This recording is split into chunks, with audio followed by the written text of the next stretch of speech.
តែស្ងប់ស្ងាត់កាន់តែមានកម្លាំងមនុស្សយើងរស់នៅសពថ្ងៃទោះបីជាដឹងច្បាស់ថាថ្ងៃក្រោយខ្លួនឯងនឹងស្លាប់ក៏ដោយក៏នៅតែខិតខំប្រឹងប្រែងរស់រានក្នុងសង្គមរញ៉េរញ៉ៃ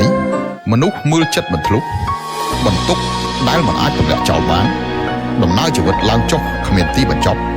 ឆ្លងកាត់ឧបសគ្គរាប់មិនអស់ភាពអស់សង្ឃឹមដែលមិនអាចប្រៀបផ្ទឹមបានបំភ្លេចមិនបាននៅរឿងអតីត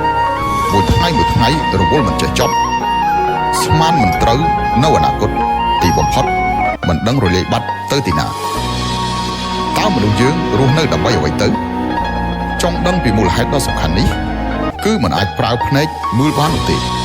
ត្រូវប្រើចិត្តដោយភាពស្ងប់ស្ងាត់ទៅមើលទើបឃើញច្បាស់លាស់ភាពស្ងប់ស្ងាត់អាចបង្កើតការផ្ដោតអារម្មណ៍អាចបង្កើតនៅបញ្ញាជាភាពស្ងប់ស្ងាត់ដោយប្រាជ្ញាភាពស្ងប់ស្ងាត់គឺជាកម្លាំងដ៏មានឥទ្ធិពល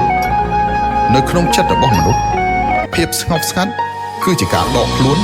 ចេញពីភាពអ៊ូអររបស់អ្នកដទៃជាការវិលត្រឡប់ទៅពិភពរបស់ខ្លួនឯងវិញនៅពេលដែលអ្នកអាចស្ងប់ស្ងាត់ទើបអាចផ្ដល់កំណើតដល់ការបំផុសគំនិតការគិតនិងប្រាជ្ញា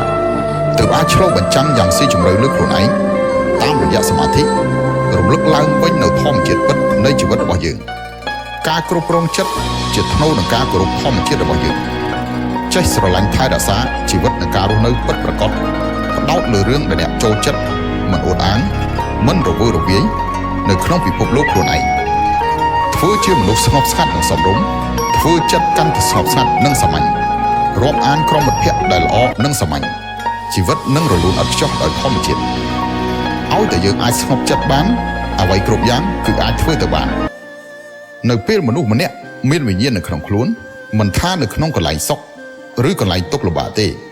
ប្រកបជានឹងអាចរកឃើញនៅវិធីដែលស័ក្តិសមនឹងខ្លួនឯងទៅប្រឈមមុខនឹងជីវិតរស់នៅ